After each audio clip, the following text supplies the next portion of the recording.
Welcome back to our channel. In today's video, we'll guide you through the process of adding an address in Chrome on your PC.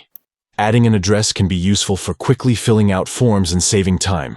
Let's get started. First, open up your Chrome browser.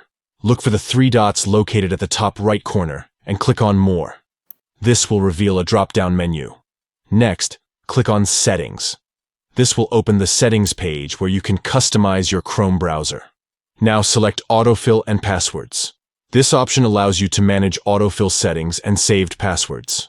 Click on Addresses and More. This will take you to the section where you can add and edit your saved addresses. To add a new address, simply click on Add Located next to Addresses. This will open a form where you can enter the necessary details. And there you have it.